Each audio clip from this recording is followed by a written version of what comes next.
amma immoo waa'ee mucayyoo dhiisaa. Boris sirra jira, borimmoo sirra jira. Bor yookaan obsirra ta'a yookaan musaarra ta'a ammas ni oona nama akka mucayyoo kana nama meeqatu jira achi. Dhugum na jibba namni nuun hin dhagayin argin namoota akka kana meeqatu jira. Nama horma jala waa walitti hin qabne jala ciisee wajjin bulu nama meeqatu jira yeroo na jibba dhugaa waaqayyo jedhitu dhuguma isin timee dubbadha dhugaa sagalee waaqayyo. Maal walitti qabdu? Tokko kana adda baafadha. Inni kan biraan ammoo waa'ee amantaatii wajjin kan wal qabatu waa dubbadha. Jalqaba irratti waa'ee kaayyoo naase. Kaayyoo keessa waa meeqa jireenya dhuunfaa keessanitti deebi'a kaayyoo wajjin kan wal qabatu. Kaayyoo wajjin gaafan jedhu jireenya dhuunfaa keessanitti gad deebi'a. Personaalii jechuudha dhuunfaa ani eenyu waan jedhutti gad deebi'a. Ani eenyurraan dhaladhe jettee deebi'a. Maal hojiin nufi eenyutti deebi'a. Eessan jiran eessa dhaquufan jedhan kan achi kaayyoo keessa jettu muradha kan akka gorsaatti akka jaalalaatti jechuudha. Sinirra caalee miti garuu. Kan inni lammaffaan waa'ee amantaan isinitti bee darba. Ittaan nufa waa'ee oromummaas waa'ee hundumaatti nufa waa'ee amantaatti ni darba. Tokko namootummaan as keessa ispeeshaali ijoolleen keenya baay'een keessan kiristaanummaadha. Kiristaanota baay'een keessan nan beekaa waan ta'eef kiristaanota. Haa ta'u amantaa barbaadan iyyuu ta'a. Mee waa tokkoon isinitti hima. Kaayyoon ati shawaa baatee wallaggaa baatee arsii baatee baalee baatee araba kana deemtee fi amantaa jijjiirrachuufidha.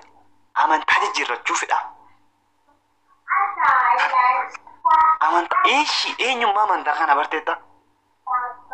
Waan barbaadan na godha. Ijoolleen amantaa musliimaa fudhatan kun ijoolleen saan namaa hirtan kun ijoollee keenya shawaati baay'een keessan na jibbaa.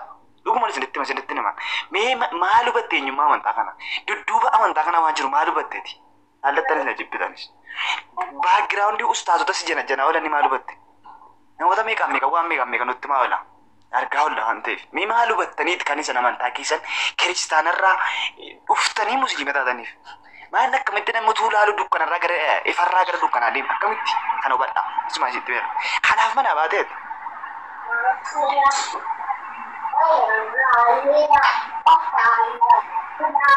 Sorry baaste. Dhugaa baaste waaqa gorsa gaariirra jira maal chaala?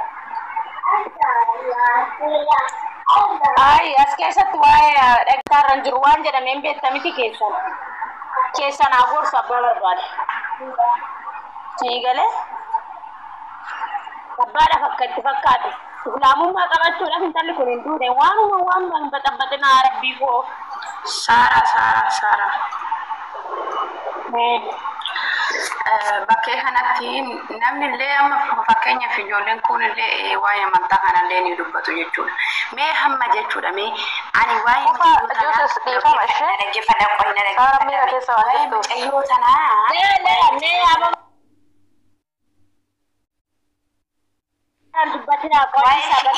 waa'ee amantaa shiitis dhiisa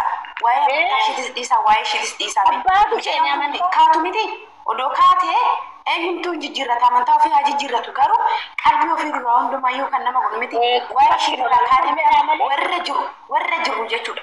Amma ishiin amantaa ishii jijjiirratti waan amantaa ishii jijjiirsise laphee ishiitu beekama. Coota nan jiraattee asitti finnee bakkee kanatti finnee hin gaafan nama du'eetti ugguma muruun hin barbaachisu. Duutii ati ishiin rakkoo hedduu qabdi bicoonni kaatee dubbatattu. Waan jijjiirteef ishiin amma sababa qabdi jechuu danda'a. Midhaan jimmaa jirtee miti duutee miti kashii miti mee amma kashii miti dhugaa ishii barbaadu fi warra hafaniif sagalee ta'u warra hafan akkamitti gorsinu warra hafan akkamitti karaatti deebisnu warra karaarraa badee akkamitti sirreessinaadha malee hamma amantaa isaanii banatanii agorsan ortodoksiin akka ortodoksitti pheenxeen akka pheenxetti talu agorsan malee asitti nu micoodhaaf sagalee ta'aa jira. Hin beektaa ababaa siifuu waan jechaa jirtu kaleessas waan jedhan ababaa waan hunda hin beektu asitti deemuu waa'ee amantaa odeeffannee. Amma mee nuti ulfaata gadi beekannoo hafe jeete amantaa hojjennu mee amma musliimni ijoolleen musliimatitu mucoota na dhaqee hudhee ajjeese qoy quraanaan mucoota na hudhee ajjeese ilma musliima amanutu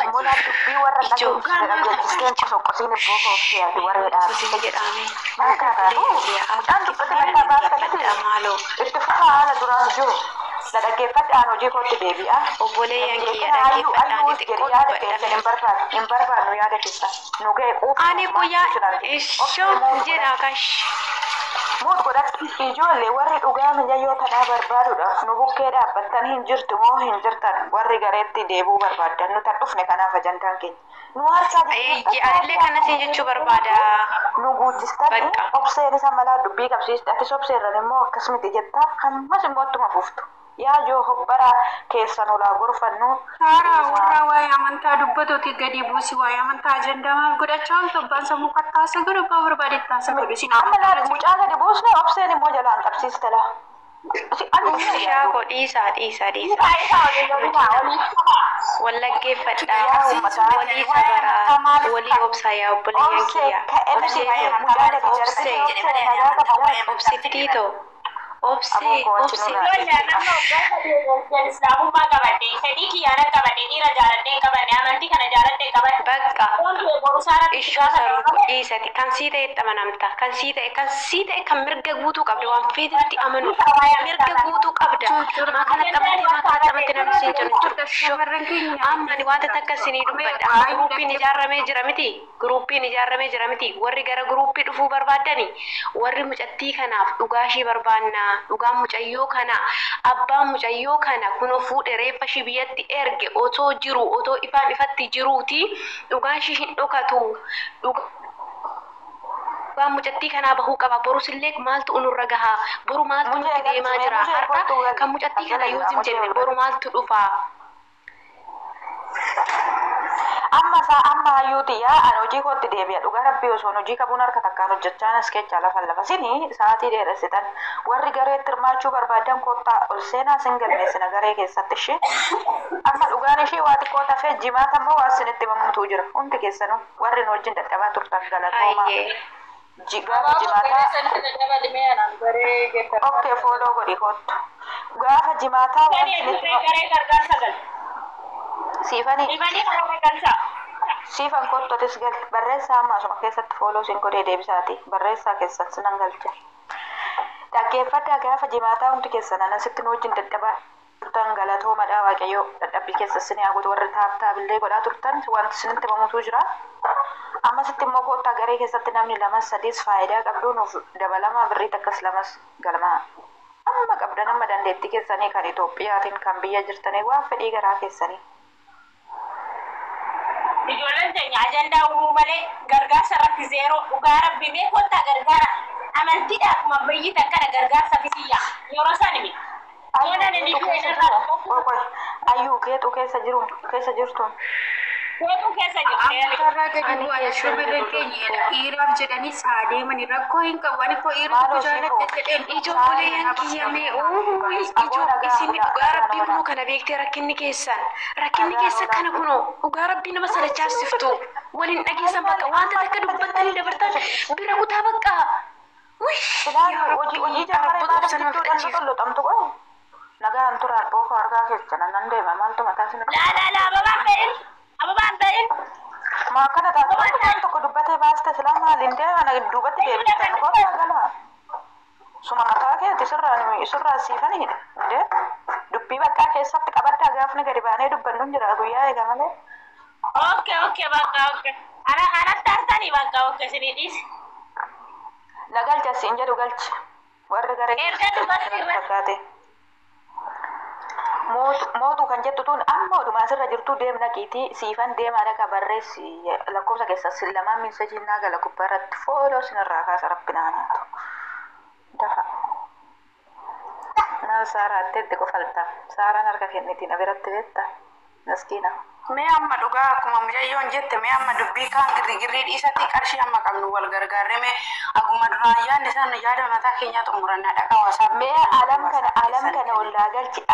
kana wallaa galchi akka nama du'aatitti kan na jalaa zum jedhee tokko ta'uu hundi wasaappi seef na goosisiise alaman jettu mucayyoo wayii seef na goosisiiste ittiin dawwalaa ittiin barreessaa akkamitti gadirruu cucamte foottu mee fooloos ilaalaa qoy irraa qabnaaniifatti laatoni miskiina waa dhiisatu walirraa qabna obsee afaan kee qabi akkasii wayyaa yaa waaqayyo yaa rabbi uummata oromoo tokko goosis yaa rabbi dhugaa mucoo kanaa nu baasi yaa waaqayyooti keessa keenya gubate dhugaa dhiiratis baasi dhugaa ijoollee kanaatis baasi garaa qulqulluus jiraatanis jiraachuu baatanis dhugaa mucayyootis baasi uummata oromoo tasgabbeessi amiin jedhaa warra jala jirtan amiin saarii rakkoo qabda warra lakkoofsa tokko tokkotumaaf hin galchine amiin jenne amiin hin jaalan isaanii dhagee atuutti dabalame jedhu gammaanyi waan nan jaalanneef laa akkas akkas maaltu jedhama. Dhugaa rabbi waaqayyo tasgabbii nuuf haa buusu. Rabbi nagaa nuuf haa buusu dhugaa rabbii waan gaarii nu haa dhageessisu garuma cinaatti haa catu dhugaa. Yaa dhugaa isaanis yookiin garaa qulqulluutti hin beekamu abbaaf furdii waaqayyoodha. Rakkoo jiru immoo keessa isaatti hubachaa jirra. Kanaaf mee kottaa ijoollee waliin baruudhaaf olii yaa hirmaannu yaa Itoophiyaa yaa beetasaboota. Yaa ijoollee nutis boruun duuna har'a duuna anammoo osoo naasa'uu saaraa biraa dhabama. Argitan miti tigistii qalladdu sanneen gadda osoo nu wajjin gastii jechaa softu ibiddi itti qabatu. Laafi dhabamtee oolte beektu jireenya akkasi. Gadda nama wajjin asirratti hordofee turte meetiijii sun dhugaa rabbi micoota akka wajjin ol arrabsite. Tiijiin bijibijatti kaleedhaan arrabsite. Kwa gede rakkati tiijin engadda afaan gurra hiyyaanan dhageeni wadurree odeechuun jaaladhu micayyoodha sagalee ta'e naan jedhani qabrii keechaa baatee yaa marammaramtuu micayyoodha sagalee ta'e jedhani eenyu ijoolleen keenya kan dhattanii akkas jettan maal ofii keenya sagalee ta'uu dadhabnee nuti.